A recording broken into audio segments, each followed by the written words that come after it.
Darkcast Network. Indie pods with a dark side.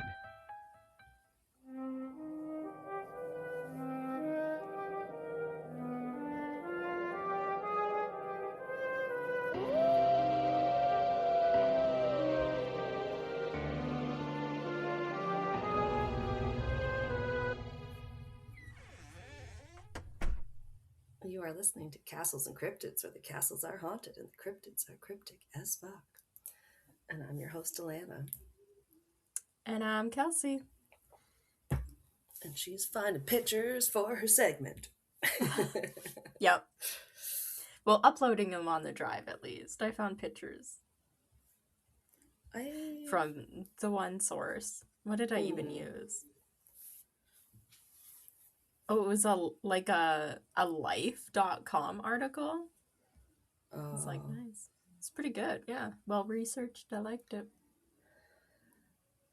Mine, I hate to say it, but I just didn't there's maybe pictures of a few people that I'd want to see, but other than that, I don't have any desire to see any pictures from the true crime case I sort of accidentally chose because I was looking at lists and this is something from this date and this place, and then you look more into it and you're like, this is very dark.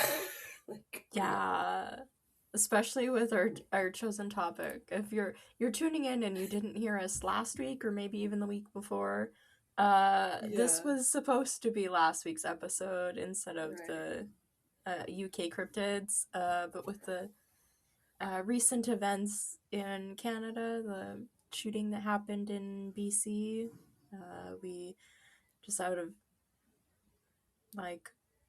I don't know, mental health wise, we didn't want to cover this topic so quickly after what happened. I mean, unfortunately, they're so frequent and everything in North America, it seems, and other places too, but especially in North America, you can't really avoid it. But we just didn't want to do something so closely to what happened, so I'm not used to it hitting it that close to home, and it is for sure. Usually our neighbors to the south. Let's be real, unfortunately. But it can happen different places. But anyway, it's like terrible things are, of course, happening all over the globe. Right? All the time. Yeah. I do appreciate when people are brave enough to address things, but also it's hard because you do want to be a little bit of a respite for people to come to where they can just think about something other than the news and stuff too. I think the true crime community especially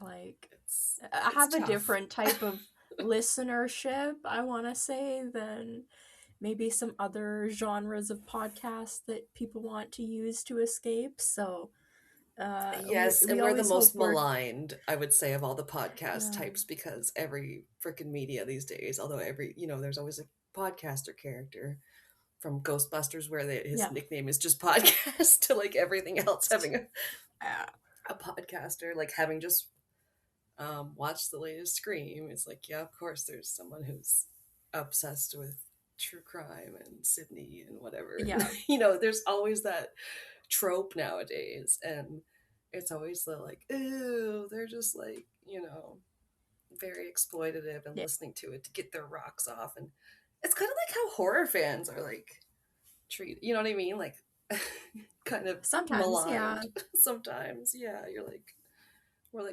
there's nothing wrong with us, we're not less empathetic than other people. I read that book. It's I always curiosity. I like stories of survival and learning how people were resilient and true survival stories. I really like those kinds of stories where people survive and they successfully fight back. I mean, there's a lot of stories where people do fight back and they don't necessarily survive, and not necessarily because they did anything wrong, but just that sometimes happens. And I guess it's that like human element of it could happen to anybody like that. Yep. Absolutely, you never know what's gonna happen, and yeah, I hope our listeners at least think we approach different topics with like empathy and respectfully and everything, because I know that's not always the case when you are like listening to different podcasts or different platforms and people. So yeah, we appreciate all you guys, and definitely try to be one of those ones you can listen to without feeling gross about it. Yeah, we try not to make like bad jokes and that kind of stuff. We keep that to the lighter episodes and jokes about guys trying to write romance novels with female characters. Sometimes some of the best writers, yes. Yes, Stephen King, cough. Yeah. Yeah, it's so erotic to hear men write accurate descriptions of women. Just absolutely not. Oh dear. Yeah. How did we derail this intro? Anyway, welcome. I don't know, but I full disclosure, have not had any ADHD medication today either. I'm waiting on my refill. Oh no. But yes, keep us. Kelsey will keep the train on the track, off the tangent. I'll try. Oh God. Sorry, I'm a bit avoidant when it is true crime, but that's okay. I did it. I picked spree killers, knowing full well that's like massacres. It's like, oh yeah, right. But people are obsessed with serial killers. This is just as bad. It's taking people out in one fell swoop, and often like in a very short amount of time, and it's very scary. Yep. Yeah, absolutely. I mean, I always feel like it's a good time to talk about like mental health and how like resources and mental health services and everything can play a huge part in these kinds of crimes that happen, as well as preventing. As well as like people having good support systems and family and friends that they can talk to about things when they're not feeling okay. That can play a huge part as well. Obviously, it's not the only factor. Same with like gun control and stuff isn't the only factor, because if somebody really wants something, they're gonna find a way to get it. Like, just because you make something illegal or harder to access doesn't make it impossible to find. It just makes it harder to find. Yeah, and easier to kill people when you do find it. Yeah. Oh God. Yeah, so there's a lot of uncomfortable laughter. Sorry. There's a lot of. I tried to say nuance, but I said nuance. There's a lot of nuance to these types of cases, which that's funny. My case doesn't specifically talk about, but there's definitely some like childhood trauma and stuff that leads up to it. So yeah, we'll get into it. And that's the thing. It's like that, trying to go back and analyze where could someone have perhaps intervened, been a good influence in this person's life. A lot of the times, like they were failed in some way, and then they lash out. Yeah. And you're like, oh, that's why. And I remember seeing a case. I cannot remember what it was, but where the person was like reported to their school, and then like the school reported them to the police, and the police reported them to the fucking FBI, and like everybody fucking knew, and it still didn't help. So like at that point, who failed? Because people did their jobs, what they should have been doing, and it just still didn't work. So at that point, it's like, okay, what really is the purpose of these systematic failure? almost. Yeah. It's like, okay, then what else do we need to do so that that doesn't keep happening? Because if it happened once, okay, how many more times could it happen, right? Yeah. And anything can be a weapon in the hands of the mentally ill, almost. Yeah, and you don't know. It's not always guns. In my case it is, but I did pick a older case. It's not just guns. To try and it's just to try and like get a different thing so it wasn't like a super like back-to-back episode, if you know what I mean. Like, well, here's another one. This one's a little bit different and like caught my interest. This is the story of a gentleman by the name of William Cockeyed Cook. That was like his nickname. He does have like kind of a droopy eye. Oh no. But still, what a moniker to be called cockeyed. Yeah, I don't love it. So I will just be calling him William Cook or Cook. But he was born William Edward Cook Jr. He was born just a couple days before Christmas on December 23rd, 1928. So this is a pretty old one. Yeah. 28? 1928? Yeah, 1928 he was born. And at first, my first source said he had 7 siblings, and then the other stuff I read said he had 10 siblings. But either way, big family in the 20s. Like, can imagine, very poor.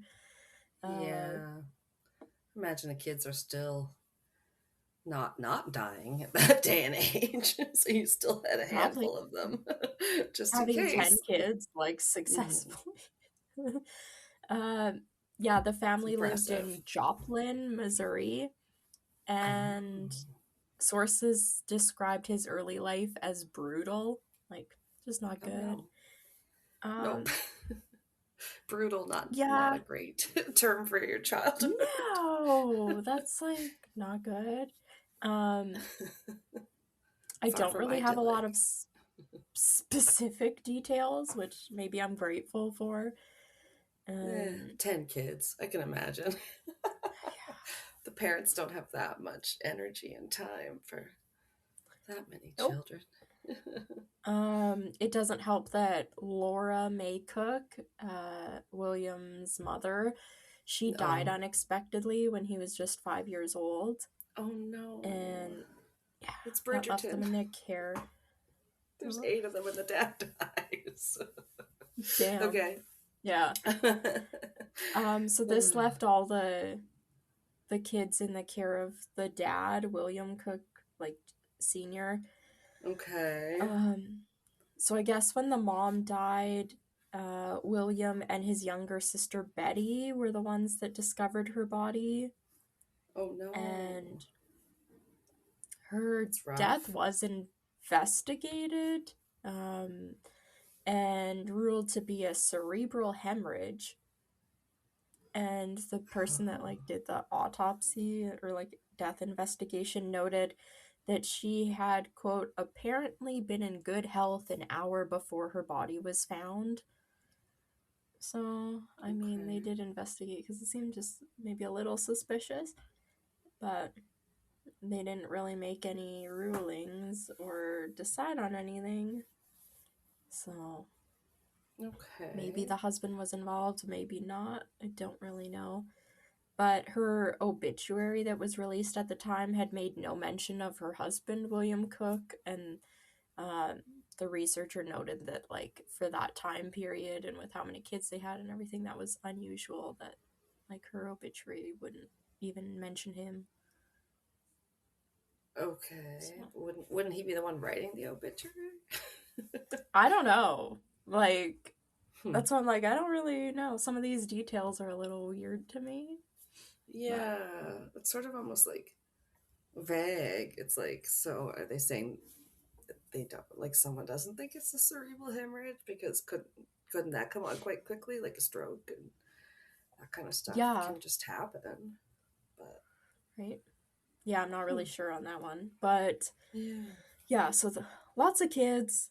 The dad, William Cook Sr., I don't know where they were living before, but he relocates all the children into an abandoned mine shaft, and that's where they live. Yep, that's where they live. I could not have predicted that you were going to say that. Absolutely not. I didn't either. When I started researching this one, I was like, Jesus Christ. Okay. Just like 7 years old, living in a mine shaft. Cool. They're miners. They're not that kind of miners. Right?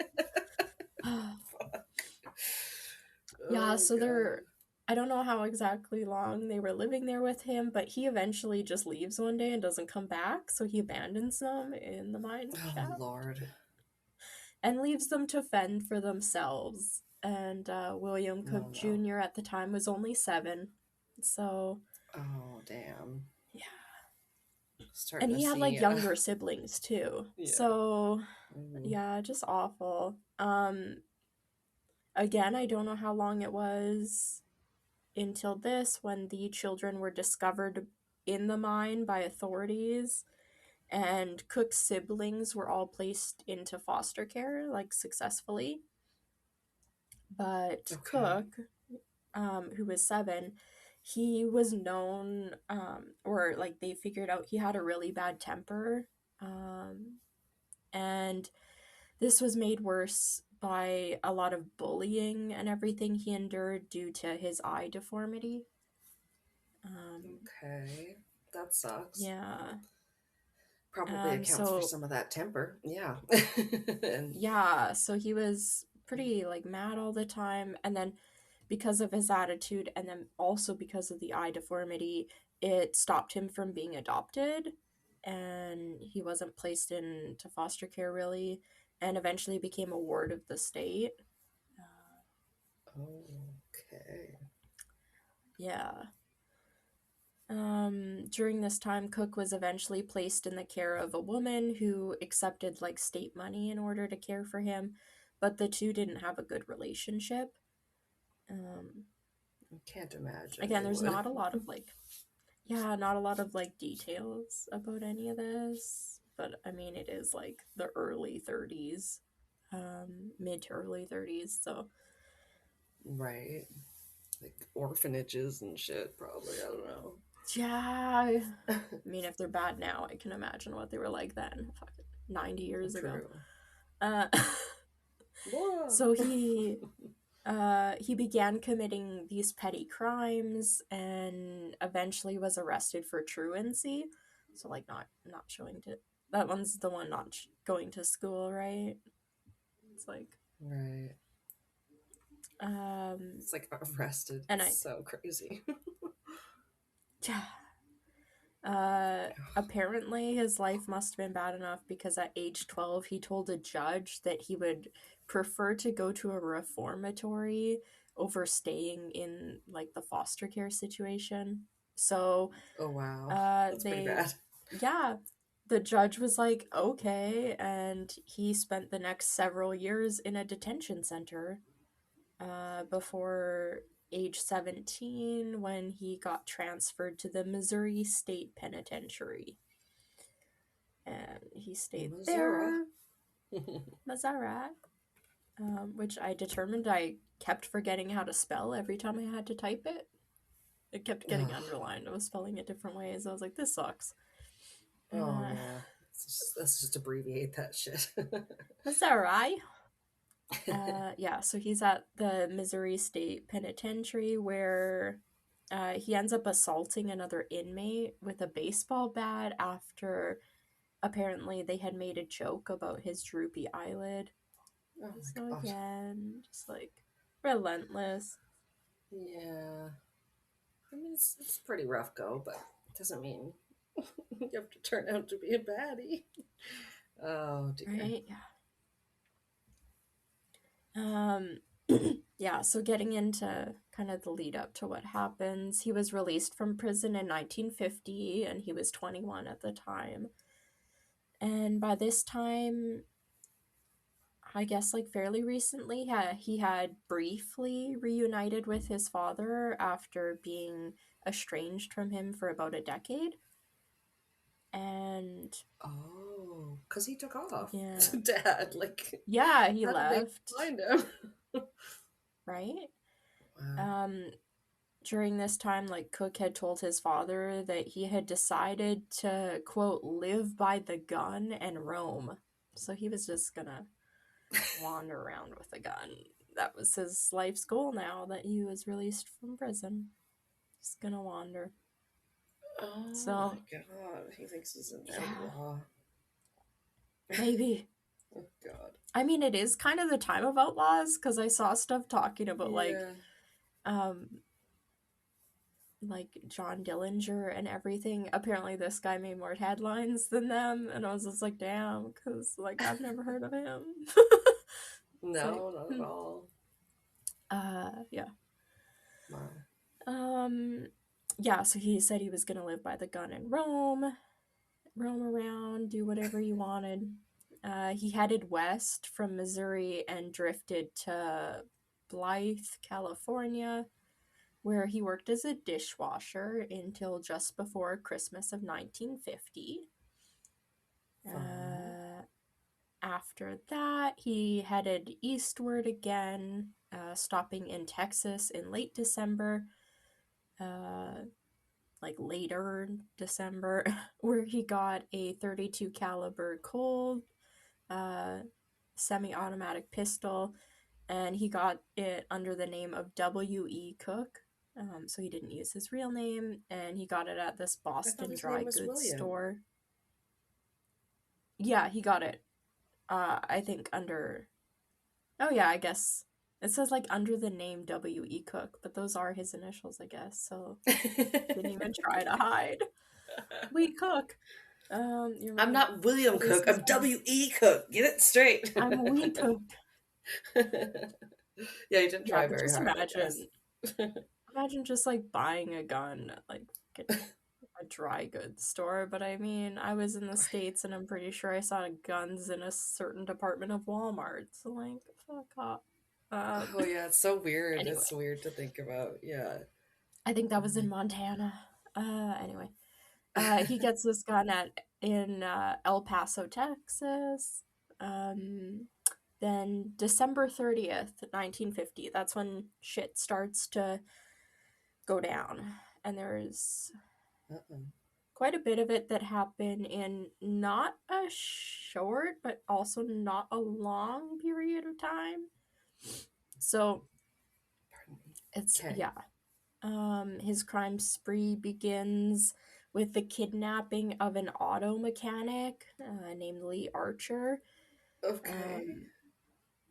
Yeah, so Cook had been like hitchhiking, and this Lee Archer had pulled over and was gonna give him a ride. And I think it was when they were pulled over, or maybe he got him to pull over again after getting in the car, but Cook robbed Archer of about $100 at gunpoint and forced Archer into the trunk of his own car. Mean. Yeah, and that guy Lee Archer was able to escape shortly afterward after forcing the trunk open with a tire iron. Crikey. So I mean, he got away. So why did he want this mechanic? I'm so confused. He's no reason. None of these are for any particular reason. He's just out there abducting people. Just wants to take out his frustrations on other people. Oh jeez. Yeah. So next thing that happens is Cook drives the car until it runs out of gas between Claremore and Tulsa, Oklahoma. And Cook's next victims were the Moser family, consisting of the dad Carl, age 33, and his wife Thelma, who's 29. And then their kids, Ronald, 7, Gary, who is 5, Pamela, who's 3.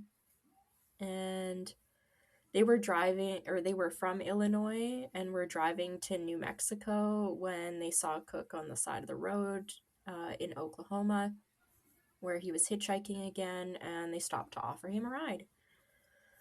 Oh, that's nice. Right? Because they're kind, caring people, and it's the 50s, and... They're family people, yeah. Yeah. Cook pulled out that .32 caliber pistol that he had, and he ordered Carl to keep driving the car. This is really weird, but over the next 3 days, Cook just forces Carl and like the Moser family to just weave their way aimlessly driving back towards Joplin, where Jeez. Cook was from. Over 3 days, he holds them hostage. Yeah. At a stop to refuel at a gas station, Carl Moser nearly overpowered Cook, but Cook was too strong, and they got back in the vehicle and started driving again. That's insane. Yeah. On the third day, things come to an end when Cook just like shoots them all inside the car, and including their dog. They had a dog with them, and why though? That's so no reason. None of this is for any reason. Yeah. He could have just taken their car. Yeah. Because these ones he didn't even rob. Like, didn't even say anything about that. The other guy, he took $100 from him, but... I was not ready for that. No. Yeah, so he shoots them and their dog and dumps their bodies down a mine shaft. Either a mine shaft or a well that was, like, not far from the town. Yeah. So, like, with all these things that are happening, the authorities are, like, in the background, they're picking up, like, the vehicles being abandoned, they're finding the bodies and all that kind of stuff. And they're starting to hunt for Cook. Wow. He took off west again, abandoning the Moser's vehicle near Oklahoma, where it was discovered full of bullet holes and covered in blood. And the receipt for the gun that he had purchased was also found inside. So they were like... Okay, but the bodies? Oh no, right, the mine shaft. Yeah. What the fuck? Yeah. Yeah, so he abandons the car, and then Cook stopped outside of Blythe, California again, where he had worked as a dishwasher, and he takes this deputy sheriff named Homer Waldrip. He takes him hostage after they have a confrontation at a motel. So I think this Homer Waldrip was like tipped off that Cook was inside the motel, and because he had lived there before, he like knew of him and stuff, so he like knocked on the motel door, and yeah, like Cook and him had a confrontation and ended up with Cook and him in the police car now.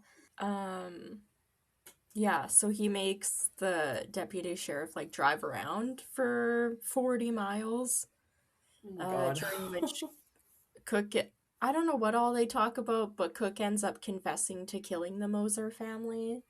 Wow. Yeah.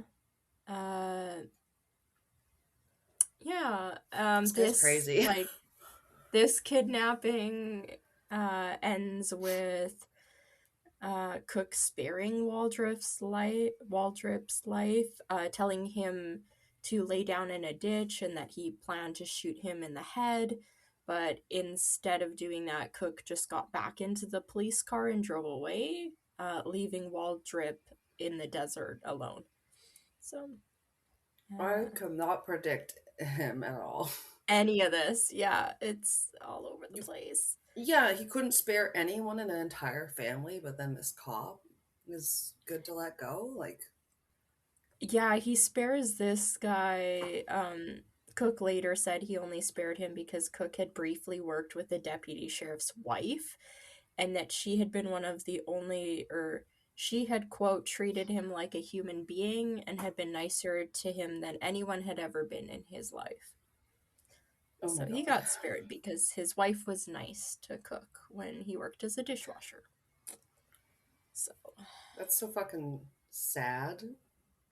But you still took him, like, fucking kidnapped him. Like, yeah.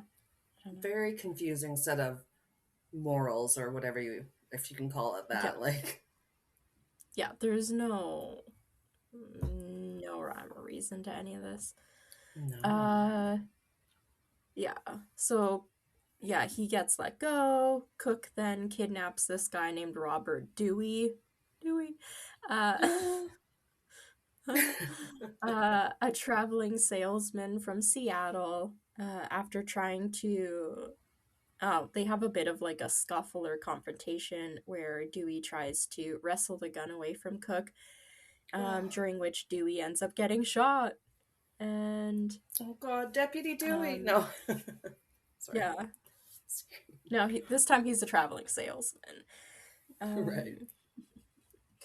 I guess this all happened when one of them was driving, because the car then veers off the road into the desert, where, yeah, and Dewey's like really badly injured, so I guess Cook just decides to shoot him in the head.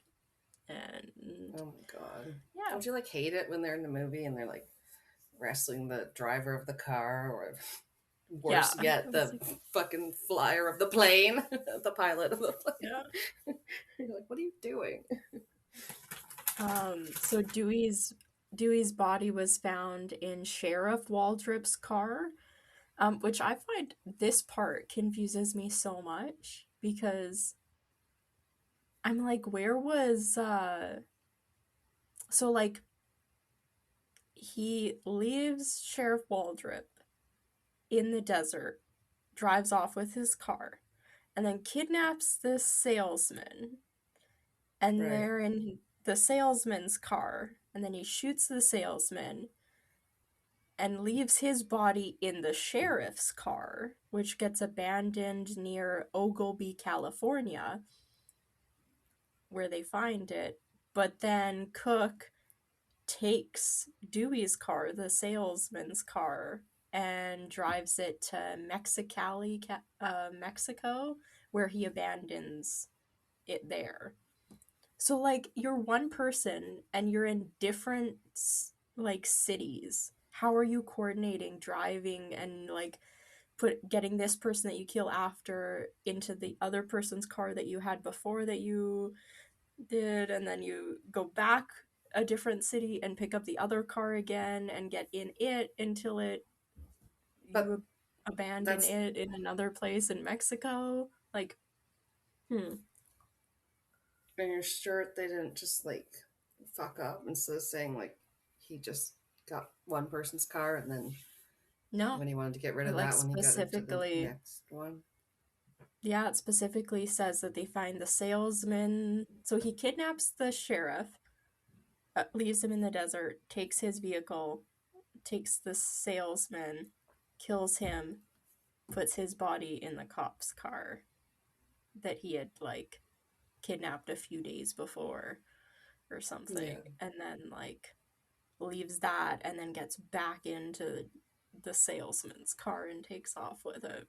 Which I'm like, why? Like, how do you coordinate that unless you're, like, taking the bus in between? Like, but we don't have any other sightings, like, in between any of these that people talk about. So I don't know. I don't really get it. He didn't just take the salesman in the sheriff's car to his house. and then swap out the vehicles for the new victim's vehicle there. Maybe, but like, if you found an abandoned police car somewhere, like, wouldn't that catch attention? Like, if they know he took off with the police car because the guy lived. Anyway, it's gonna get found eventually. I don't know. I don't really. Because all of this is happening over the span of like 3 weeks, so it's not like a day or two. Like, this is 3 weeks. This is happening over. Like, there's a lot of time in between where it's like, what's he doing? So yeah, a lot of weird stuff. Yeah, so he's now in Mexico. Law enforcement in the southwest of the U.S. were on the lookout for Cook. They had started organizing what ended up to be, at the time, the largest manhunt in the United States history.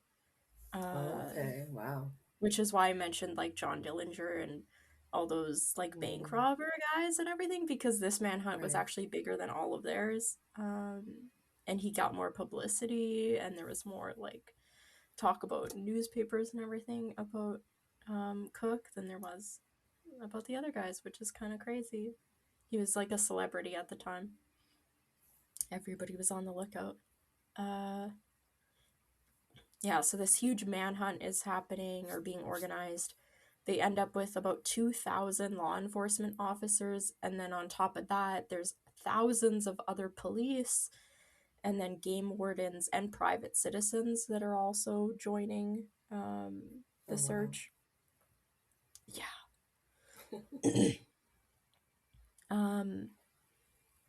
Yeah, so Cook, while that's all happening, they're searching for him. Cook leaves Mexico again and goes back for, I think, the third time to Blythe, where he kidnaps these two guys, James Burke and Forrest Dameron, who were on a hunting trip, and he forces them to drive back across the Mexican border to Santa Rosalia. So, like, he leaves Mexico, kidnaps these two guys, and then be like, hey, drive me to Mexico. Like, what the fuck? I don't get it. You were in Mexico. Does he even know? I don't know. That's why I'm like, what the fuck are you doing? You were in Mexico. You leave Mexico and then be like, hey, I'm gonna kidnap somebody. Take me to Mexico. Okay. Or like, it's like you're at the point where you want to get caught or something. So you're... Something. It's so weird. Just so risky. Yeah. Yeah, it ends up being very, very risky because in the town of Santa Rosalia, Mexico, a local police chief named Luis Pera, under like unlikely circumstances, he immediately recognizes Cook and like confronts him and is able to confiscate Cook's gun, like snatches it off his waist and like detains him and arrests him like on the spot. So, oh my god, finally someone's paying attention. Like, come on. Love to see You're it. on that list. Yeah. Like, my god. And this puts an end to Cook's 22 days of terror, or like almost 3 weeks, which span from December 30th, 1950 to January 21st, 1951, during which Cook had killed 6 people and injured another 3. Wow, long spree. Yeah, right? And that's one of the things that intrigued me about this, because, like, there was no motives, other than maybe the one being like, I want $100. But he's just making people drive him around and then killing them. And then it's like, but you're driving from one city to another, and then a couple days later kidnapping somebody else to drive you back to the city you were just at, and then abandoning their cars when they run out of gas, but like making people buy gas because they're driving too long in their own car that you kidnapped them in. Like, it's just, yeah. It's so weird. Yeah, like just kick them out of the car and kidnap and take their car. If you need the car, just kick them out of the car. Yeah. So weird. carjack, don't kidnap and murder. Yeah. Yeah. Wow. Yeah. So since Mexico at the time, because that's where he was arrested, and it's the 1951, it lacked a formal extradition treaty with the U.S. It didn't exist at the time. So this was also a little weird. What happened is the Mexican authorities, yeah, they just basically, the articles all said they extradited him by the Mexican authorities just walking him, like, physically to the border crossing. And then having the American authorities meet them at the other side of the border crossing, and they literally just shoved him over the border. Like, on the ground. Like, here you go. Oh, like, where's the screenplay for this? That's amazing. It's just like a hostage exchange where you're just like shove him over the border, and you're like, here's your extradition. It's like, Jesus. One time we were at the U.S.-Canadian border by accident. Oh no! Just tired. Pat, it was because we had been driving for a long time. Well, Pat had been driving for a long time because we were going to visit, driving to New Brunswick for Christmas or something, like when Rain was really little. That one time we drove, and then it's like I'm like kind of half awake. Like, I think that said, United States border in French or whatever. Like, Estas Uni. Like, you're like, I think that might have said. And then it's like all of a sudden we're in this area and they're like, are you trying to cross the border? And we're like, no, I think we're a little lost. We're trying to go to freaking. Well, that's the thing. This place in New Brunswick, yeah. There's not enough signs, and some places there's no way to turn around once you start going. Yeah, I think we got kind of like stuck beyond the barriers, and then they're all like, well, where's the like Rain was like 2, so they were like, where's her passport? We don't have any documentation for this child I just had. It was very like, it felt dicey for a while where I was like, I always feel good, like Pat's good in emergencies, don't get me wrong, like, and he's going like, I'm ex-army, here's my like my ID, like, like we're good, yo, we're just literally like trying to go visit some family. And then it's like, it can be scary, right? Or like one time we were going into Maine, and that was when Rain was old enough to make sarcastic comments.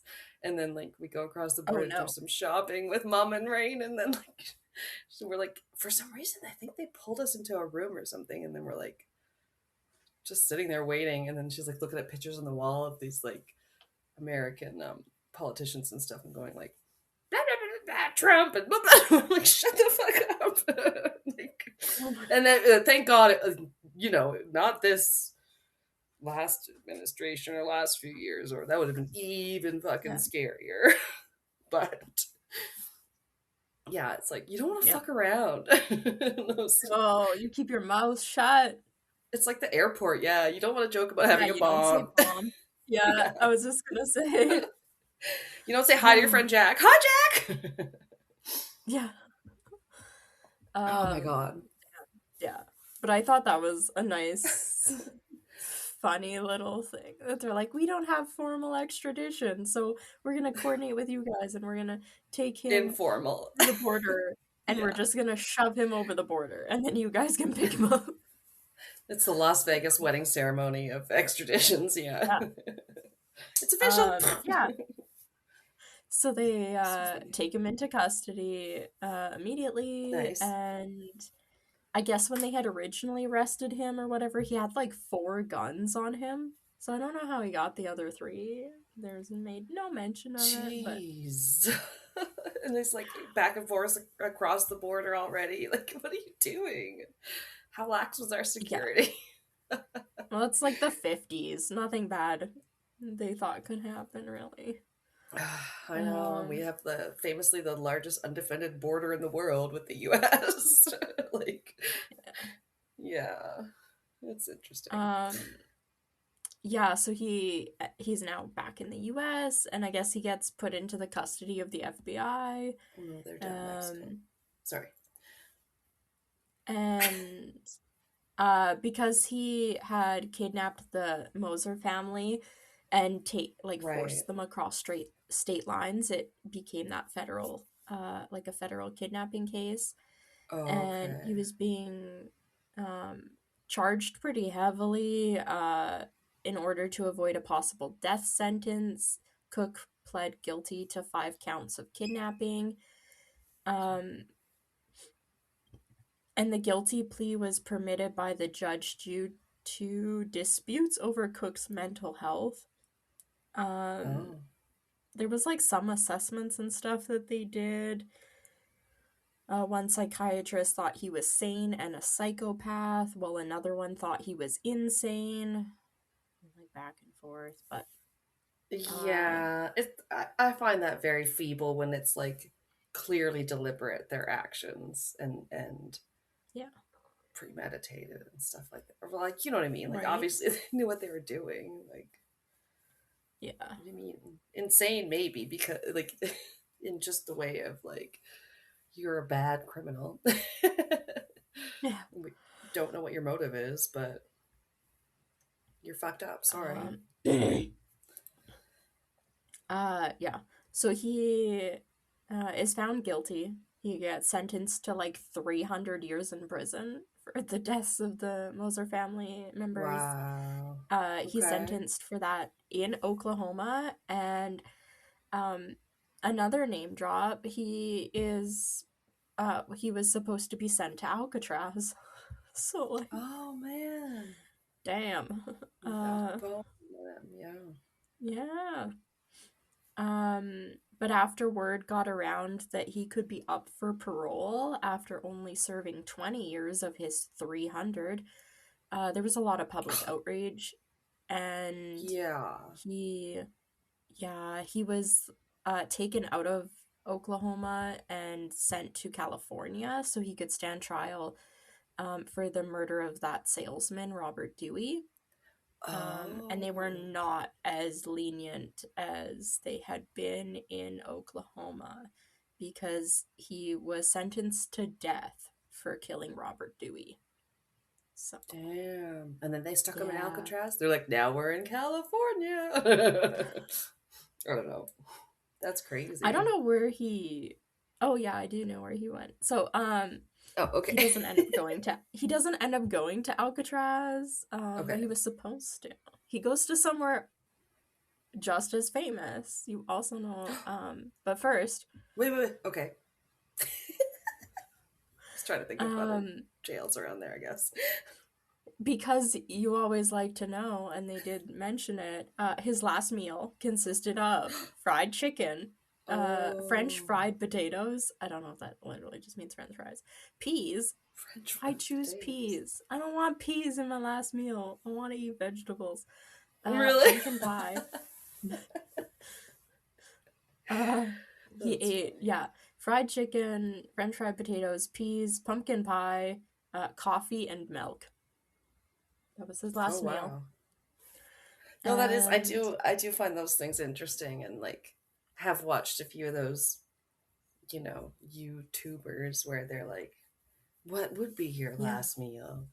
And also then one of the podcasts I listen to where it's like, what's your dream meal? Which seems a little less morbid in my opinion.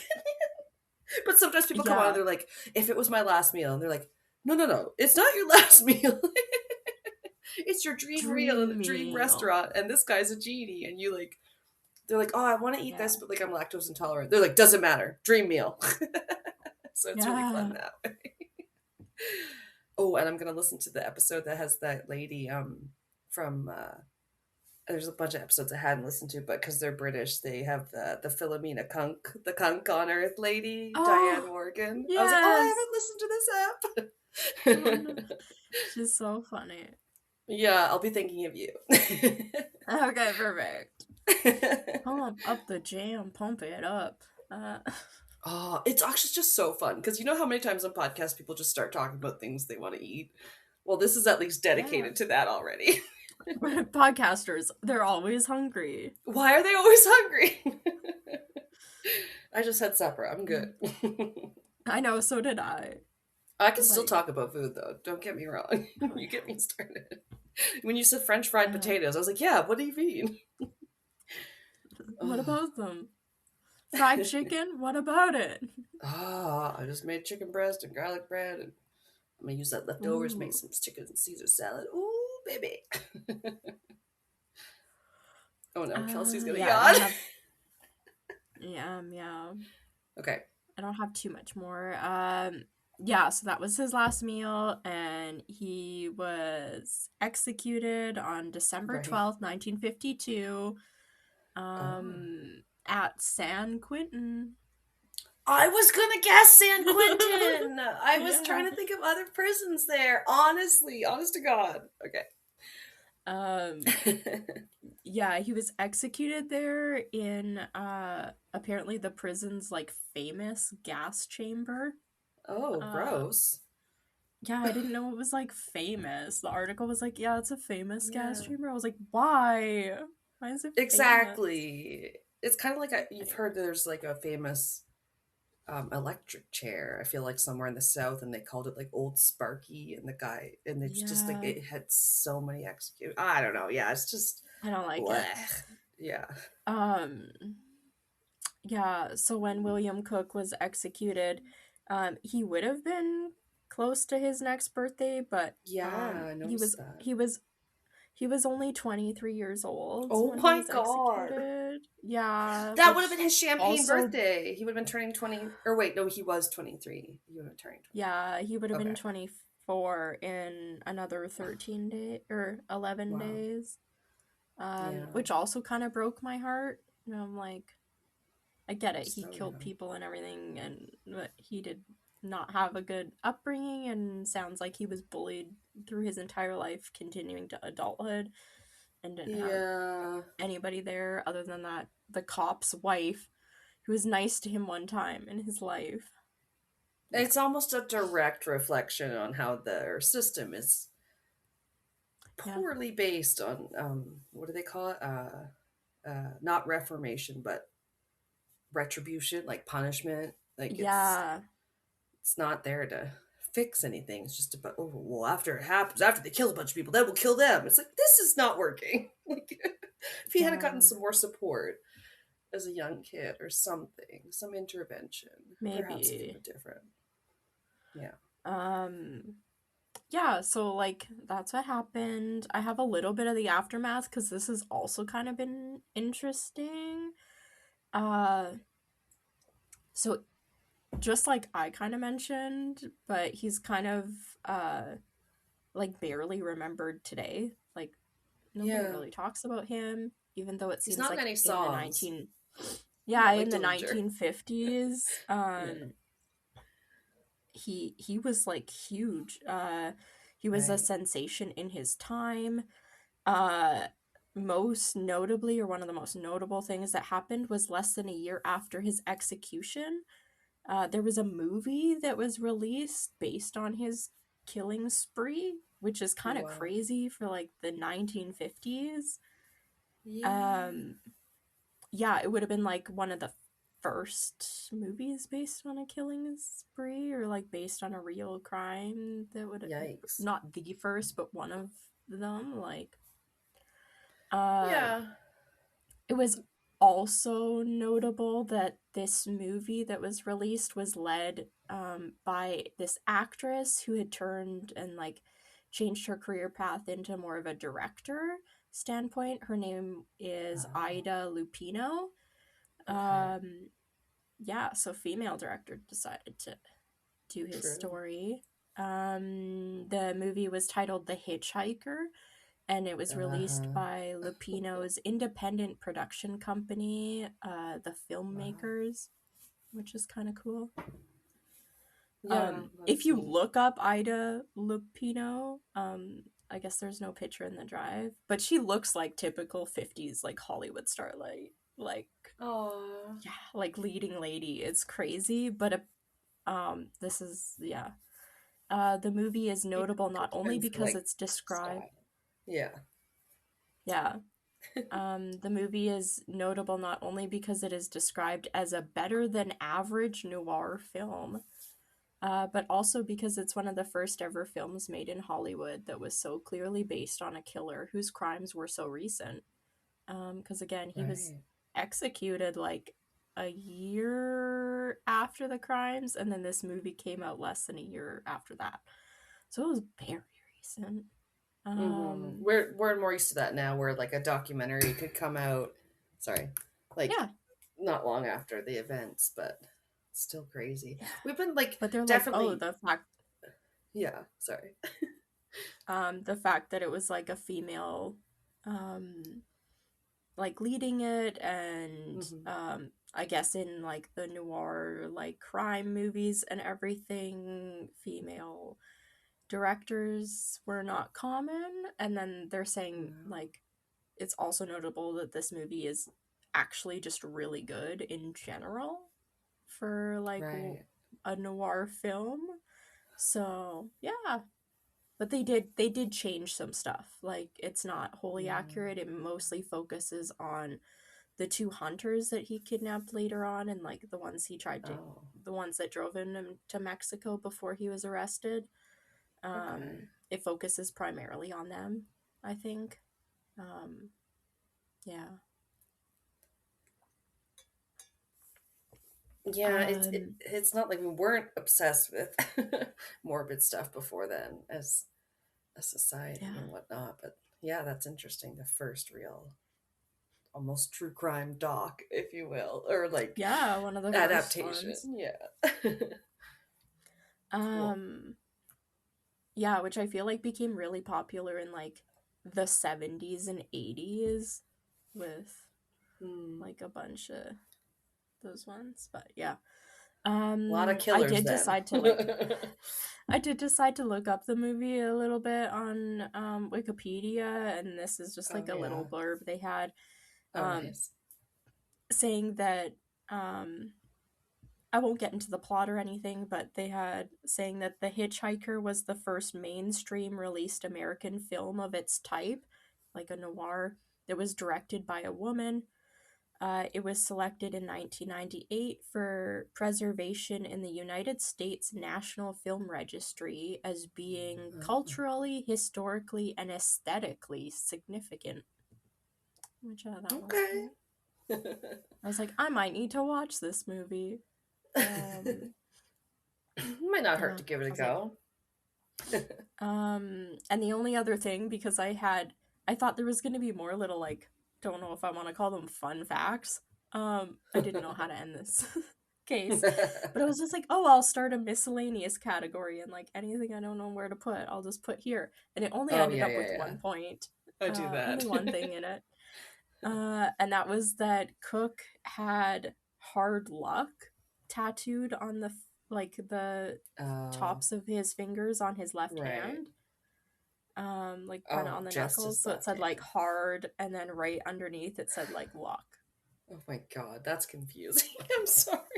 Yeah. Why is it not on both knuckles, both hands? I know. Why doesn't it say like hard on one hand and luck on the other? No, it all says it on one hand. There are pictures. Terrible. Yeah. Oh, are they? Yeah, okay, and that's it. Yeah. The end. Goodbye. Is there a picture of the knuckles? There is. Okay. I don't know if there's I think I saved a couple pictures of them. There's one, and there's also a picture of the movie. The movie poster says like, who will be the next victim? You. And then it has like a gun in a hand, and then like 2 people driving. And they both reached for the gun. Oh, I don't know. I've never seen Hamilton, but I have heard of the song. Sorry. Wait. That's not Hamilton. Isn't it? That's no. That's Pardon me. I think Chicago. Is it? Oh, then I must have misunderstood somebody talking about different plays, because like I said, I have not seen it. Oh, I say this. Who will be his next victim? You. Yeah. You?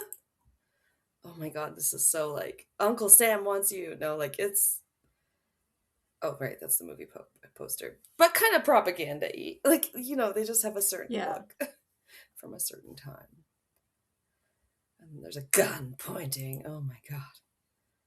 Yeah, so dramatic. It's all in red too. It's like, okay, it's not hard to read the hard luck because the hard is on the top knuckle and the luck is on the bottom knuckle, so I can actually decipher it.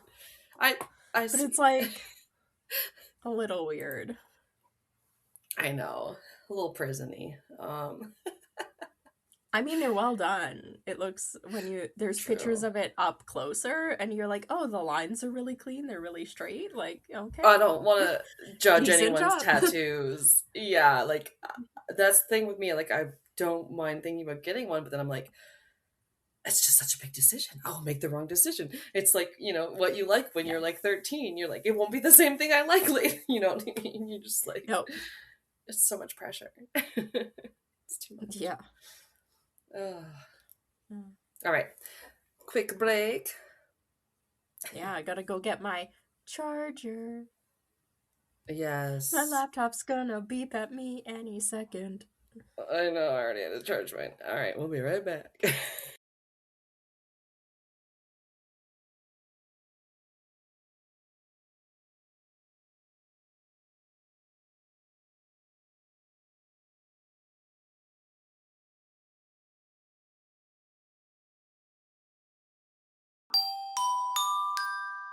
It's Tuesday, and you're listening to Murder Unscripted.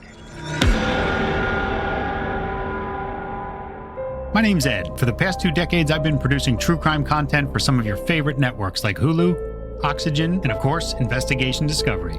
And I'm Melissa, Ed's bestie and walking, talking true crime database. We've combined my behind-the-scenes insight with Melissa's morbid curiosity to bring you a podcast that immerses you in the true crime genre like never before. We highlight victims' cases and bring you exclusive insight from the people who lived through them, with a touch of humor to lighten even the darkest stories. This is Murder Unscripted. Dun dun dun!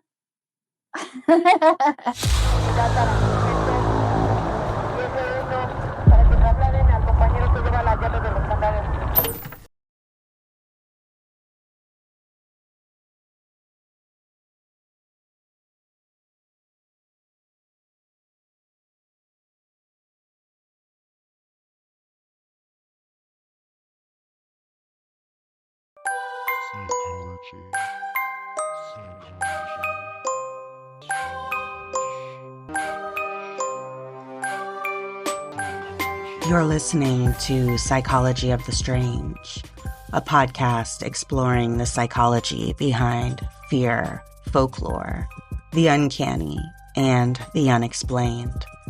This show is brought to you by the Darkcast Network. Welcome to the dark side. This winter, the world gets a little stranger. Season 2 of Psychology of the Strange is here. We're traveling into the season of long nights, distorted shadows, and the old stories people used to whisper to survive the dark. This time, we're exploring winter-born omens, creatures that came from the shoreline, mischief spirits who slip into homes, and the ancient rituals that blurred the line between the living and the dead. And as always, we'll step inside the psychology beneath the folklore, why certain stories survive, why winter changes perception, and what these legends reveal about fear, identity, and the edges of the human mind.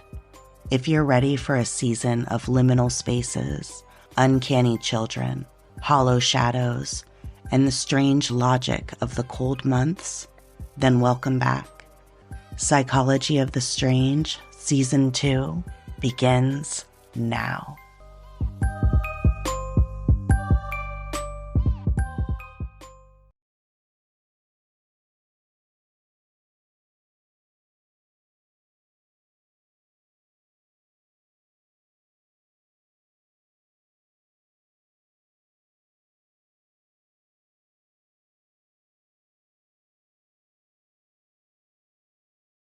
Being janky.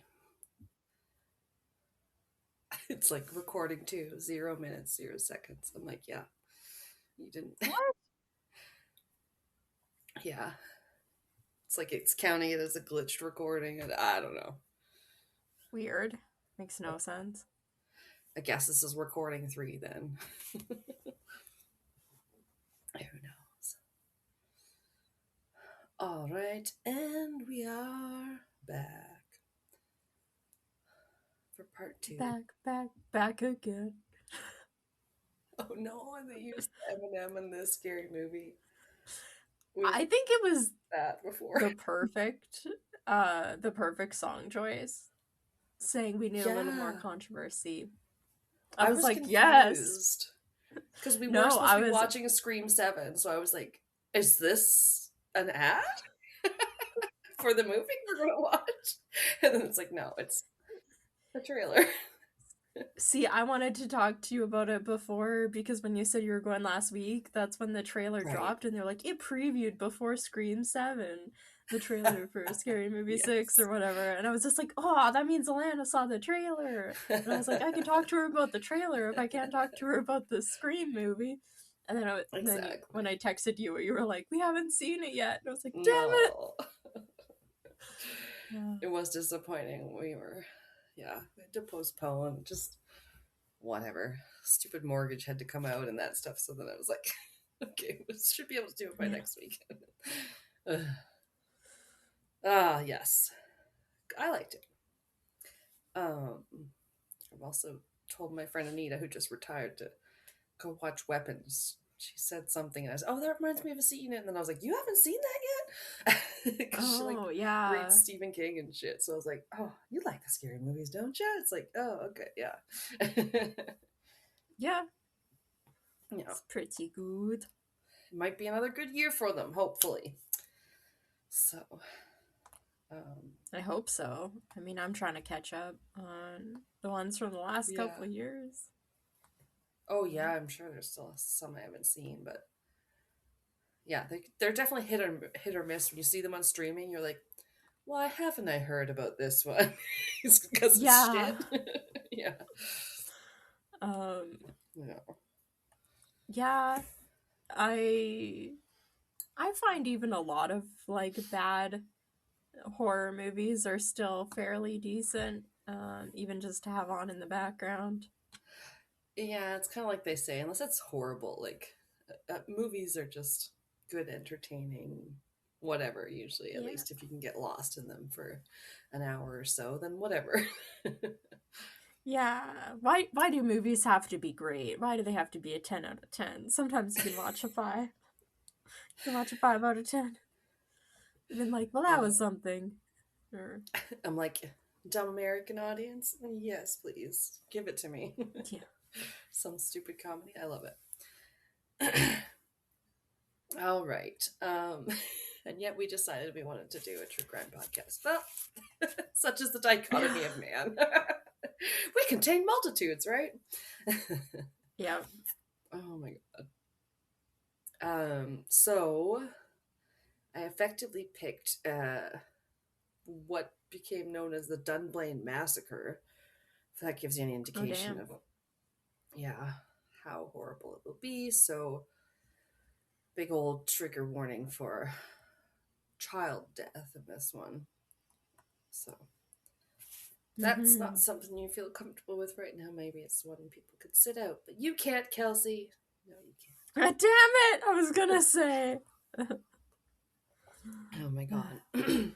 They used to do that on Crimes and Consequences all the time. They'd be like, no, so-and-so's forced to listen to it, but you guys can leave. Yeah. I mean, a lot of times, I give credit to people that can listen to any true crime, because sometimes I'm just not in the freaking headspace for a lot of it. Yeah, absolutely. Yeah. Okay, anyway, so this is Dunblane is a town in an area called Stirling in central Scotland. Okay. I'm wearing my Scotland shirt that my sister got me. Alana's flashing me. It has a dragon and it says Scotland. Yeah, I have to pull up the Scotland part because it's the bottom of my tits right now. It is very cute. Thanks, Ressa. I got some shirts. That and a chili pepper shirt for Christmas. Oh, cool. Very cool. Sorry, I am so bad at avoiding these. Okay, so we'll start the little history. It's just a little small area. An old town founded in the 7th century, which is not something you hear around here. Yeah. Very old. Yeah, just a little old. Not very. Casually, like, some Romans were older. in the area. Yeah. Like, made some camps, and there you have it. Years later, a Scottish town. Practically a baby. I know, right? So funny. Just north of Dunblane in this Ardagh place, you can look and still see the best preserved Roman fort in the UK. So there you go, guys who think about the Roman Empire all the time. Just kidding. Yeah. I think about history all the time too. It's Victorian eras and bustling skirts and things. No. Yeah. But yeah, this one's super old. It's named after Saint Blaine, who had a base at a place called Kingarth, Isle of Bute. And he brought Christianity there in the 600s. So just all that to say, this old town has some roots. A cathedral that dates back to the 12th century and still stands. It's crazy. It predates dirt. What? Yeah. I said it predates dirt. It's older than dirt. Older than dirt. And there's a Dunblane primary school, which comprised of grades 1 to 6. That's in the town. So it's like an elementary school, we would call it here, right? Yeah. And it is taking place at a time when I would have still been in like elementary school. It's the morning of March 13th, 1996. Ooh, this could have come out on the March 13th if we had been doing every week. So. Yeah. But obviously I picked it because I was like, oh, that's close to my birthday. What's this case? And, it was just like Dunblane Massacre. And then I was like, oh my God, primary school shooting. So that's why it's seriously fucked up. But I've never heard of it. I had never, No, I haven't either. I don't know. And it's just sad. Normally that it's like so high many. Schools or colleges and stuff that it's more typically common in. Other than maybe, what was that one in the US, Sandy Hook? Was that a younger, like a middle school or something? I can't remember. Honestly, I try not to learn about them too much. Well, and honestly, they are so frequent. It's hard to keep up with the different ones in the States, honestly. Yeah. But I just remember there was one where, then when the kids got older, they were like, this is fucked up. It's, still happening. And you're like, yeah, what are we doing? Yeah, they were one of the first ones. It's, 20 years later, and it's gotten worse instead of, better. It's crazy to think how far back, Columbine was and some of those. Yeah. So in the morning and between 9:15 and 9:30, a man entered the parking lot of the school and fired off a few shots. And he had prepped by cutting the telephone cables to the school. And was wearing 4 different handguns. Yeah. I thought that was pretty sinister. Yeah, that's brutal. And he was prepared. He was literally wearing, we'd call them here more like earmuffs, but sometimes in Britain I've heard them called ear defenders, literal well, if you go to the shooting range, what would you put on to deafen the sound? So yeah, he totally had that. So his poor little ears didn't even get hurt, and he had over 740 rounds of ammo as well. Damn. Yeah. He went directly inside and towards the gym area, where Gwen Mayer had her class of 29 kindergarten aged children. Sorry. He shot into the gym and wounded Eileen Harold, a phys ed teacher, and Mary Blake, a teaching assistant. They managed to pull a group of kids into a sort of cupboard to shelter despite their devastating injuries. Yeah. Yeah. Like they have like little like supply cupboards in like gyms where they have like extra sport. Right. I was gonna say sports balls. Sports equipment. Like exactly, the big thing where the cage box you throw the balls in there. Yeah, so I think they were able to get a few in there. There was another adult and a student who peeked into the doorway of the gym, and when they were like shot at and toward, they retreated immediately. Damn. And in the chaos, the shooter left the gym and began shooting into and towards the library cloakroom.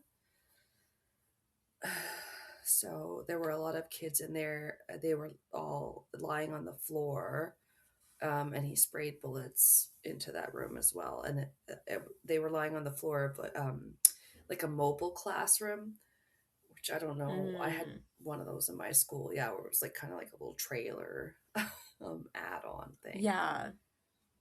We called ours the portables. Oh, okay, yeah. Your class is in the portables. Poor school things, maybe. I'm not too sure. It was my high school. They had the portables, and my elementary school also ended up getting portables added to it. Yeah. A couple years after I left, or actually partway through me being in there, they like expanded it, and then they ended up just having to like permanently expand it. And then my high school had like quite a few portables that had been there for a long time already. Oh, that is strange. Just the expanding population. Yeah. I just remember we seemed like the poor school and we didn't have a gym and we had to bus to the nearby other elementary school to go to their gym and stuff. We always had a gym. My high school had 2 gyms. And one time we did a active shooter drill in my high school, and it happened during gym class. So I remember hiding in gym class in the secondary room. So like the second gym, you could only access going through the first gym. Yeah, it was much, much smaller. It was just because they had so many kids in my high school that they had to have like 2 gym classes going at the same time almost. So I feel like when they had the Mm. drill, like we had to go into the smaller one, and then another time we had to go into the supply like closet that was inside the smaller gym. Damn. So I was like, oh damn, like I can picture this. I have no personal experience with it. It's like other people being like, now my kids are having to go through this, and I'm like, it's actually, when even though you're given a heads up, it's fucking scary. Yeah, like, I would imagine. It can last sometimes like half an hour to an hour. I remember one of the drills we did, they like came and they like were yelling at us through the door and like banging on it and like trying to unlock it. And even though you're in fucking high school, it was scary. Oh yeah, it's simulating a very real experience. Yeah. So,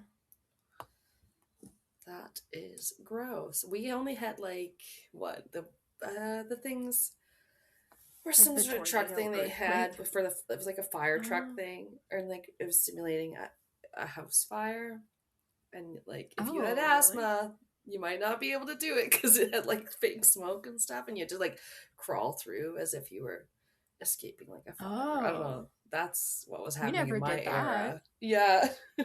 Damn. I mean, they should still do that.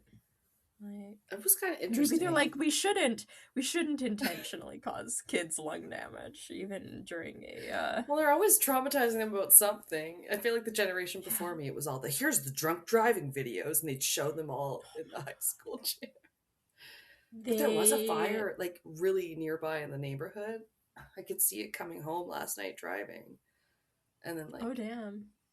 Yeah, I had to, like, one fire truck went, and then I was pulling out of the store, and there was another fire truck, and I'm like, oh, they're going towards my neighborhood. And I could see the black smoke, and then, like, I was telling Pat, and then we came upstairs, and we could see, like, flames and stuff, and they were getting it under control. And then, like, I got, like, a notification. Neighborhood app. There was a fire in your area. I'm like, yeah, that was, like, hours ago. It was, like, the next morning. I was like, thanks. Wow. But yeah, still, I was like, I oof. had, they showed us some, like, the Mothers Against Drunk Driving. We got, like, a couple videos, but we got the thing that will forever be ingrained in my mind is, there was a girl, I think it was. This was in, like, grade 8 or 9. She was leaving her mom a voicemail or something, and oh no, the voicemail caught, like, all the sounds of the vehicle crashing and her dying, and they played it in the gymnasium for all of us to hear her listen to her, like, crashing the car and fucking dying. And I'll never forget that. That was, like, traumatizing. Yeah, I wouldn't put that on our fucking podcast. Not without a huge trigger warning. Like, my God. Yeah, well, you had to get, like, you had to sign permission slips to, like, attend the assemblies and stuff. And I remember we know we're fucked up for doing this. I remember my friend ended up having a panic attack, and, like, another friend just couldn't stop crying, like, the whole assembly. Totally. Yeah. I'm gonna switch. Like, fucked up. Right? Oh, did you guys want to hear someone's last words today? No, thank you. Yeah. Just thought we were going to school. Right? Thought we were going to have an assembly and be like, don't drink and drive. You're like, here's... Right. Yeah. I was like, what the hell? Ugh. Yeah. No, it sucks that, like, by necessity, the kids now, in a lot of places, train for it. Because of these instances. Yeah, it's wild. Yeah. Yeah. But yeah, these poor kids too. Oh yeah, so this... Okay, I was almost done. This is almost the end of the trigger warning sort of details. You know, not really that detailed, but still. Oh, okay. The shooter sprayed bullets down on the children lying on the floor of the mobile classroom. He then went back to the gym, grabbed another gun, and shot himself. The whole massacre took less than 5 minutes in total, apparently. Wow. Very. That's the thing, it can be so quick. Yeah. With that type of weapon, which is the whole gun control argument. We don't need weapons that kill people that fast. Yeah, who? Okay. Yeah. It's not even... I agree. No, I was going to say that's something that maybe sounds insensitive. It doesn't even make a good movie. You're just going to shoot a bunch of people to death? What's... Yeah. What is... Where's the fucking... There's no challenge. You know. Even, It's not fair. Yeah. It's a complete... Yeah. Complete loss of life. There were 15 victims, mostly children, who died on site, while 15 more were injured because of the attack, and one more victim later died in hospital. It could have been a lot worse, though, I'm sure. Yeah, it's 5 minutes, though. Like... Yeah, that's so quick. You can't do anything in 5 minutes. No. Even if he hadn't have cut, like, the phone lines or whatever, like, fucking can't do anything that quickly. Okay, and at the time, not they didn't have a lot of precedent, and I'm sure they didn't have drills going on for this. Because I didn't when I was in school in the 90s, in the like a small town in a Commonwealth country, so I'm sure they didn't. But the country was in shock. Police arrived from nearby Stirling. They saw the bodies piled up and the wounded still whimpering in pain. Chief Constable for Central Scotland, William Wilson, broke down describing the grisly mass murder scene. Ambulance crew chief John McEwen said the gym was a medieval vision of hell. Seeing the gun beside the killer's body, he admits to feeling an overwhelming desire to mutilate the body. Yeah. I'd feel some rage, I think. I don't know. Yeah. So one thing I could never forgive is, like, people that do stuff like this. The slaughter of complete innocence? Yeah. Yeah, that has absolutely nothing to do with, like... anything but his own shit. That's what I'm going to tell you right here. Yeah, there's like, a lot what of the fuck ones... did these elementary school children have to do with you? It's just more trigger warning stuff that's going to relate to other things that are going to make you mad about things that are still happening in today's day and age. Oh my God. Selfish gains of his own and perversions. So, oh, is he a pedophile? Buckle up. Yes, indeed. I believe he was. Mutilate his body. Mutilate his body. Mutilate his body. I'm so sorry. I picked it, but like, it's like things people talking about things they're listening to now about Epstein files, and they're like, I feel terrible, but I feel like I have to bear witness in a way, you know? Like I have to, for the people that aren't here anymore, to hear their stories and stuff. And you're like, fuck, that sucks. Anyway. Yeah. Ron Taylor, headmaster, said evil visited us yesterday. Sorry. Joking. The front side of the school was flooded with,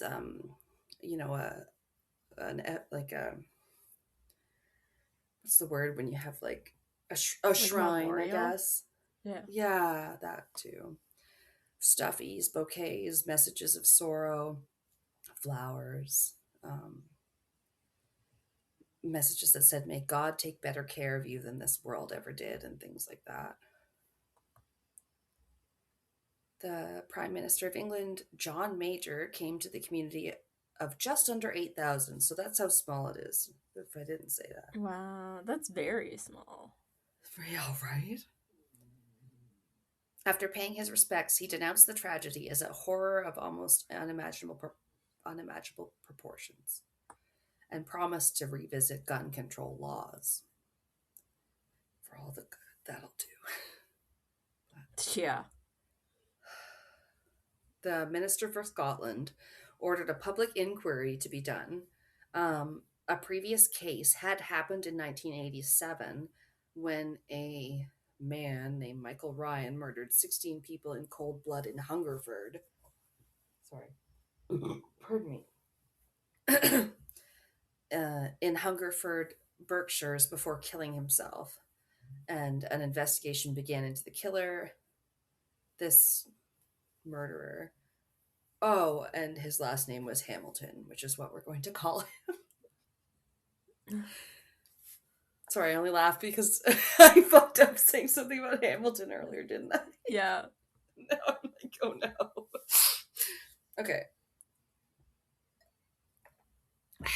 I don't know my Broadway? Is that what it is? Your musicals. Yeah, for Broadway. Yeah. I haven't seen Hamilton. I haven't seen Wicked. I haven't seen a lot of them.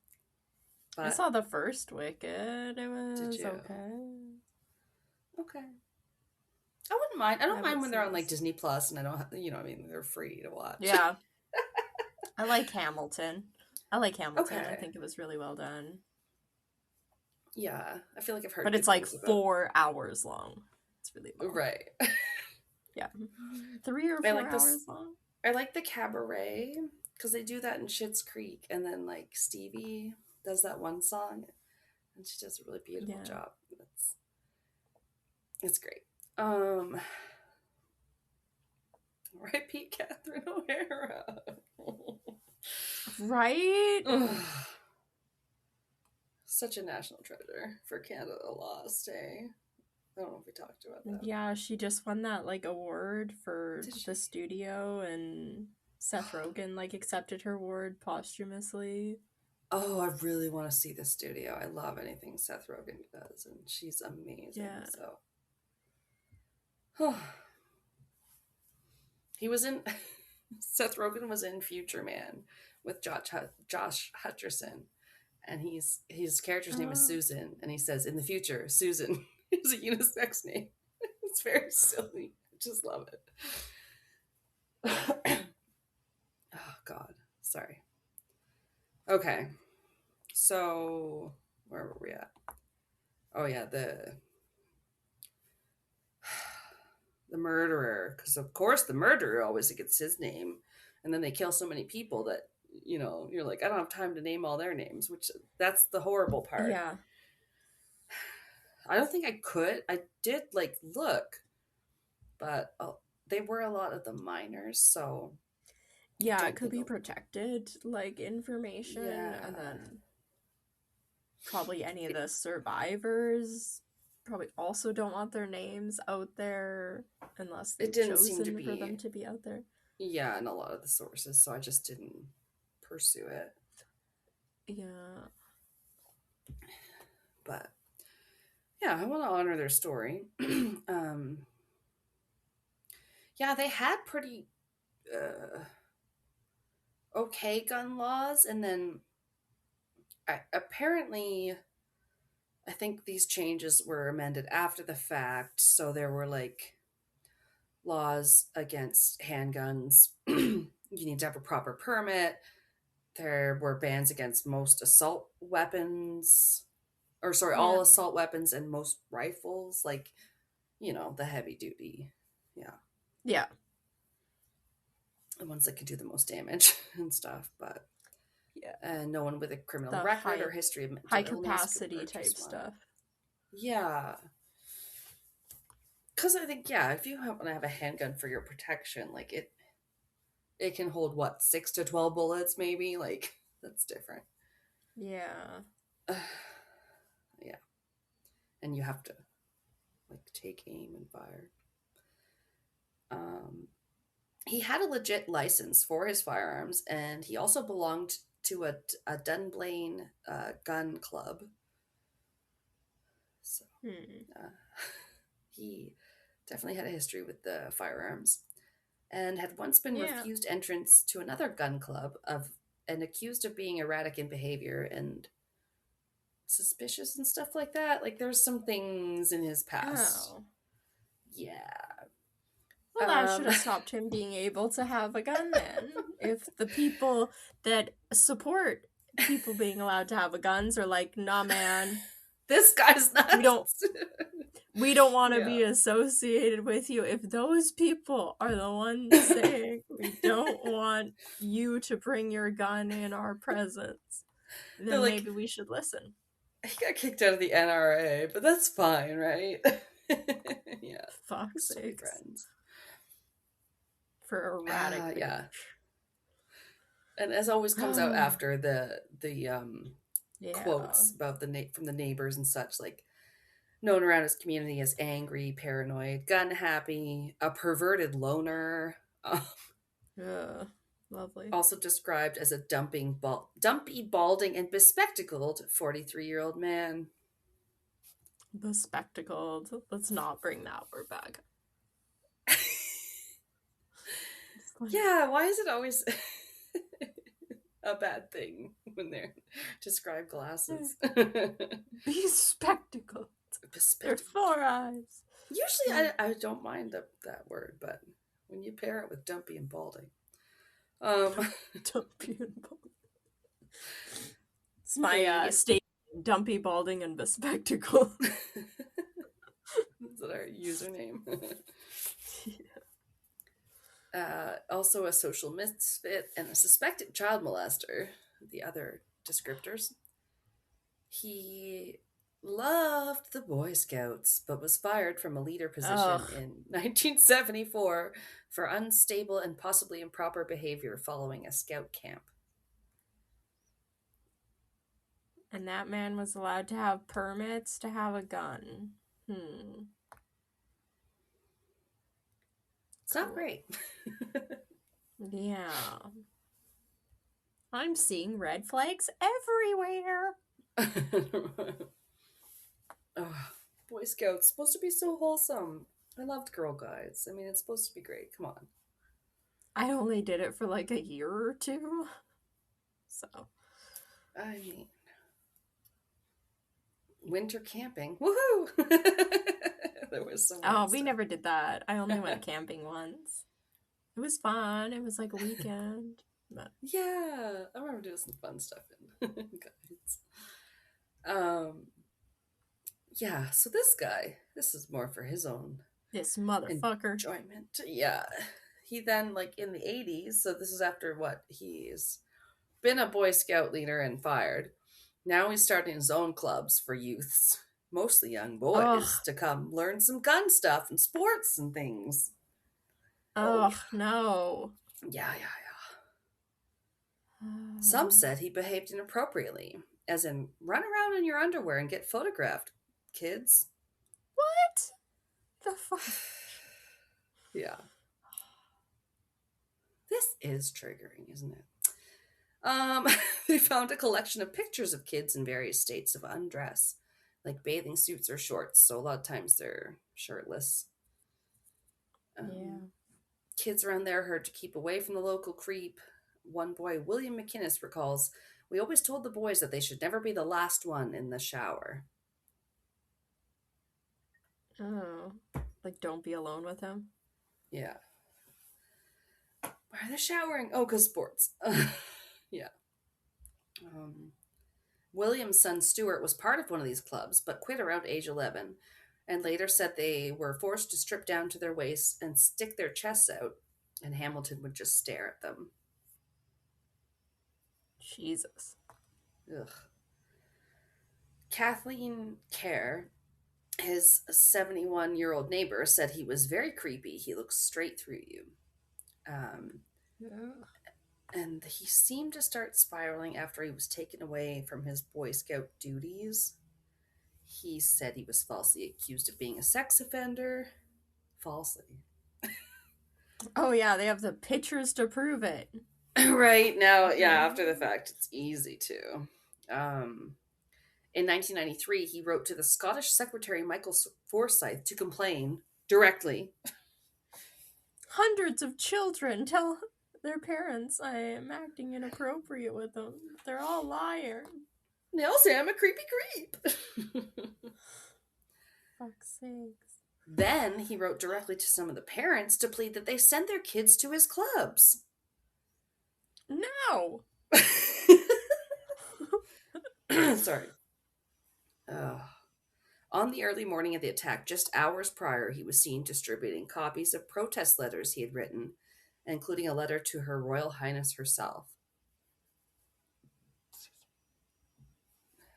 Yeah, and then you go on to murder a bunch of children and kill yourself. That's really going to help your case. Like, and makes no sense. You're like, if I don't get an answer back from the Queen by within 45 minutes. Yeah. Like, what the hell? That makes no sense. Well, let alone distributing things at like 6 a.m. and then like being like, anyway, it's not even funny, but the start of the day. Okay, so this kind of just quote details what I was just describing from the Canadian Encyclopedia.ca. Oh no. Oh. Canadian.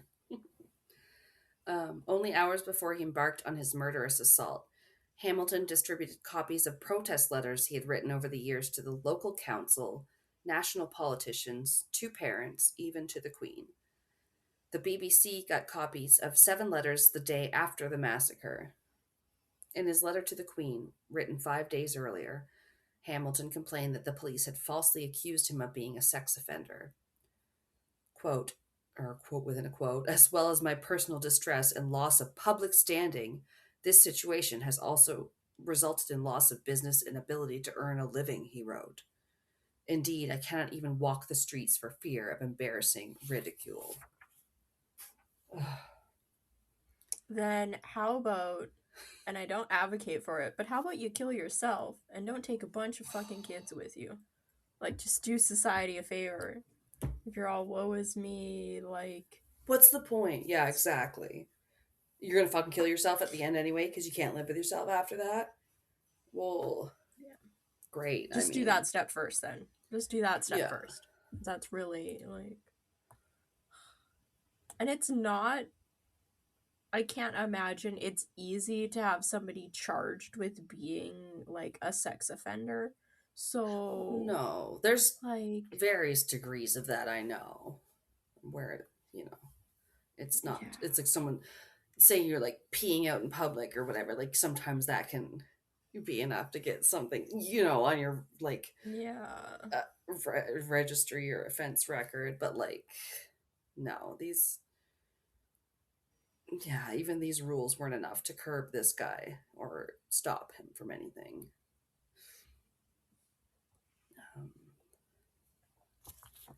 In 1993, the year after he closed some boys' clubs, Hamilton wrote to Scottish Secretary... Oh yeah, this is more about him writing to that guy. Secretary Michael Forsyth to blame overzealous police officers obsessed with child abuse. That same year, he wrote to parents... Sorry, I guess I just kind of already talked about that, but urging them to ignore the rumors and send their children to his annual summer camp. I cannot understand why you have not booked your boy for this annual event, which is held for the benefit and enjoyment of children his age. Jesus. Because they're probably asking the kids, do you want to go? And the kids are going, no, we don't want to go. I'd rather go to Bible camp, Mom. Yeah. It sounds funner. Jesus. So some of those parents may have managed to escape his horrors in the past, but now whole families were torn apart and grieving their lost babies, the lost loved ones. Like the poor community, you know, having to deal with all of that perversion and then his retribution.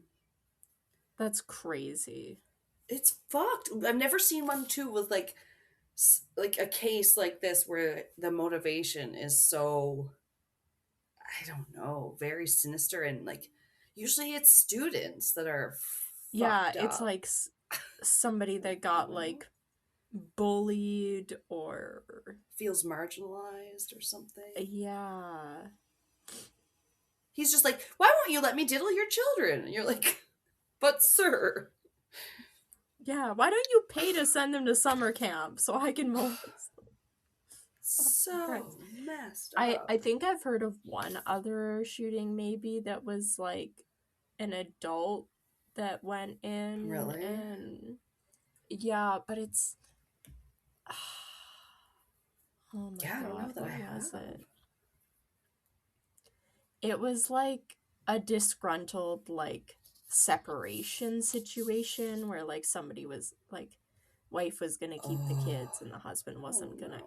So he like went into the school and like specifically targeted the classroom his kids were in to like take the kids or something. Yeah, something like that. But so personal of a motive though. Yeah, this one own kid is different for sure. Yeah, it's so cold in a way. If I can't have your kids, nobody else can. You know, you're like, oh. Yeah, it's like I blame your kids for lying or something, and that's what he's trying to say. Like, yeah. So many levels of disgusting, for sure. Yeah. So, I don't have too much more. Sorry. Good. Yeah. Right.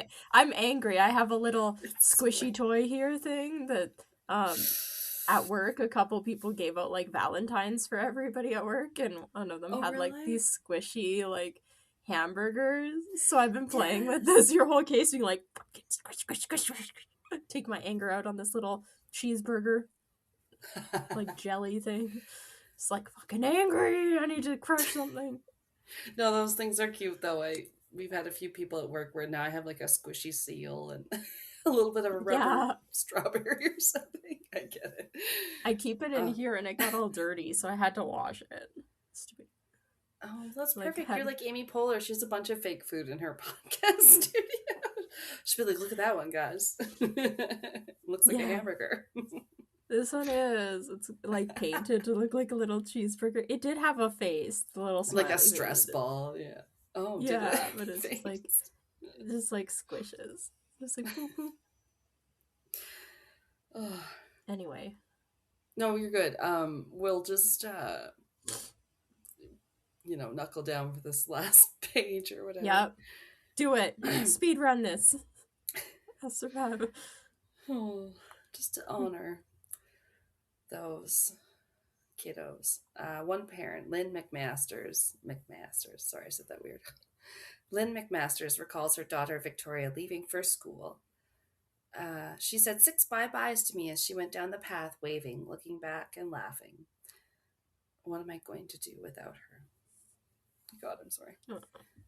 Mike North, a professor at Sterling University, became a widower 2 years ago when his wife died of cancer. His daughter, Sophie, was among the 16 who died. James Ross lost his 5-year-old granddaughter. I took her to school this morning and later she was dead, he said. In an editorial, Britain's Daily Telegraph commented, "The murder of children is the ultimate test of faith. For the sorrowing people of Dunblane, the test has begun and will not soon be over." End quote. Well, yeah, and like a small community too. I'm sure like everybody knows everybody. Exactly. Like who wouldn't have been affected in some way? There was a little update in 2025 how there was an award bestowed honoring one of the teachers, Gwen Mayer. It was given to her family, and it's called the Elizabethan Emblem, and goes to public servants who died in the line of duty, and is basically the civilian equivalent of the Elizabeth Cross, the award for UK forces killed in action or in an attack. Yeah. That's kind of cool. It's sad that they like even need an award like that though. Like fucking civilian died in the line of duty. Yeah. And why did it take so long till last year? Yeah. For her to get honored with that?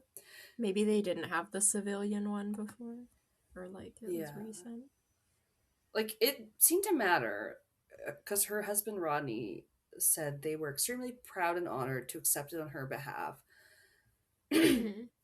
And that we always believed her actions that day deserved more recognition. You would have had to have known Gwen to know that she would do whatever trying to protect the children in her care. She paid the ultimate price for that commitment. Finally, we now feel that she's been honored for what happened that day. Yeah. I mean, teachers, man. Like, they can do anything for their kids. They don't get paid enough for that. They're like surrogate parents. Put up with...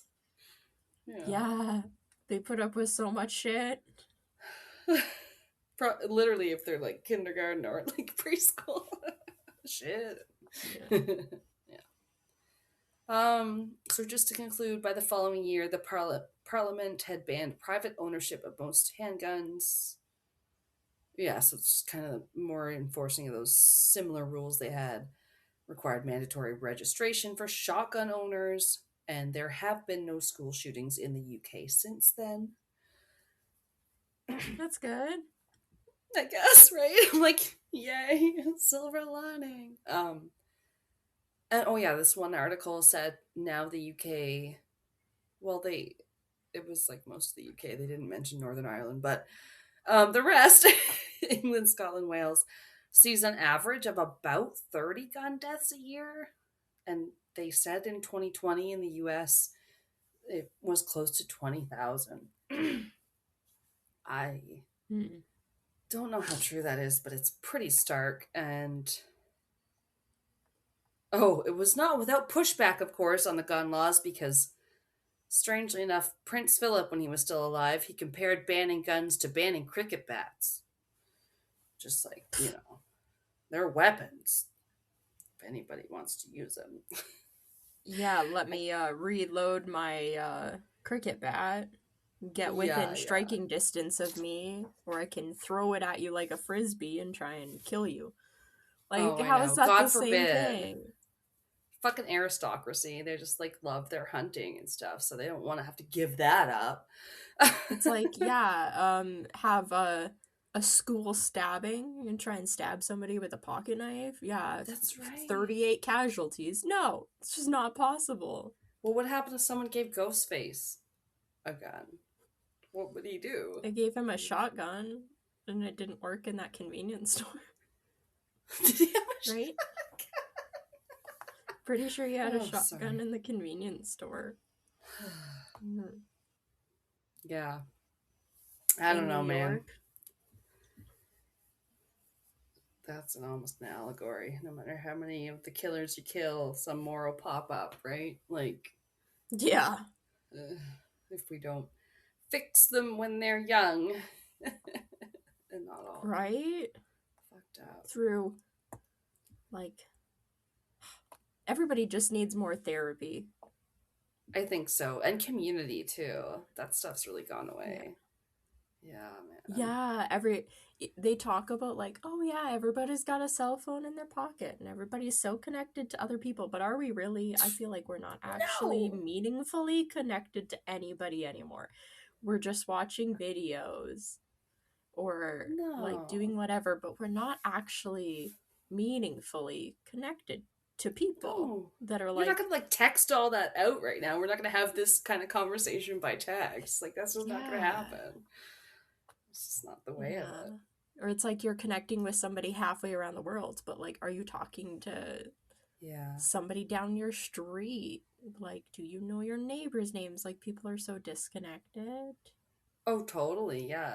The way they've had to come up with different they've ever terms. Been. Oh, yeah. The kids are like, I'm starved for physical touch. I'm like, what?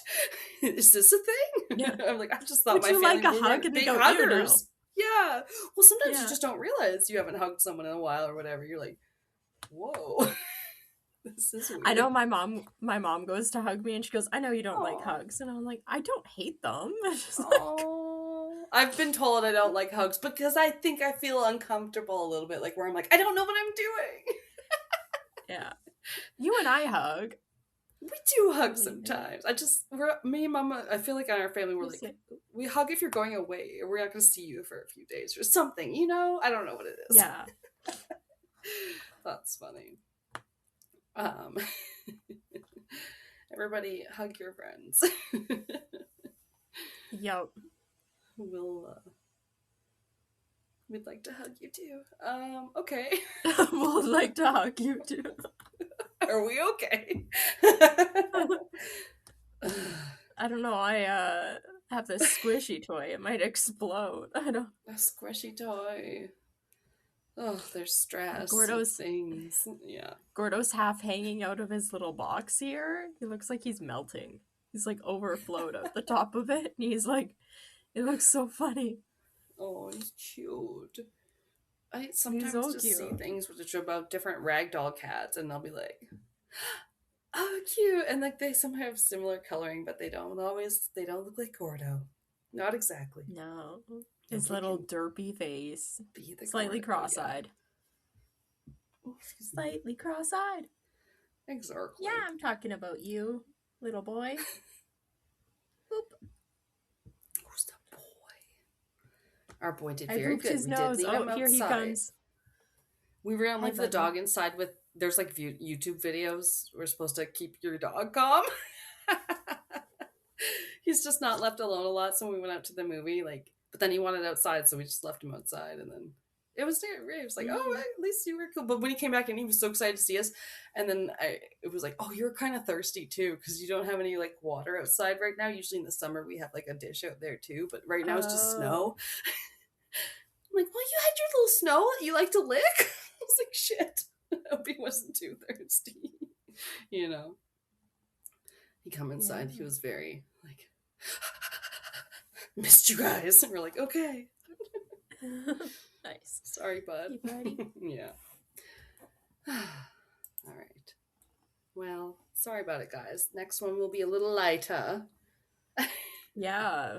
What did we settle on? I can't remember. Do you have it up? You suggested we do something a little stitious or a little superstitious. Oh yeah. So, It was my topic I picked and I forgot what it was. I had to look at my paper. Yeah. I'm We're gonna be a little actor looking at a little notes. stitious. Yeah. Maybe superstitious. Should Medium be fun. stitches. Yeah. I think there's different ones in different folklores and places. So yeah, that's a good one. Yeah. So. Well, catch you guys next time. Keep it cryptic.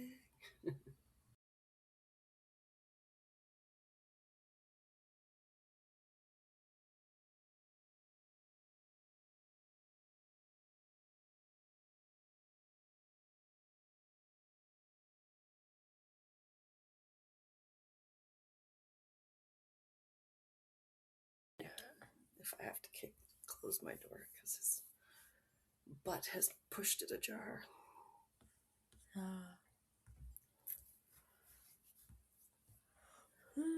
Sorry, just have a couple pictures to put in the drive, I think. I forgot about. I don't know if they're in a folder.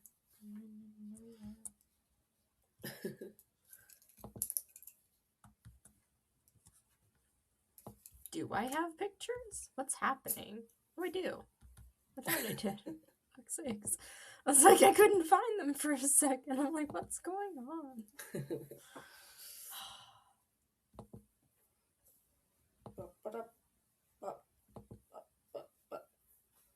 Alright, I'll just start the music while you're doing that then. I think we're ready.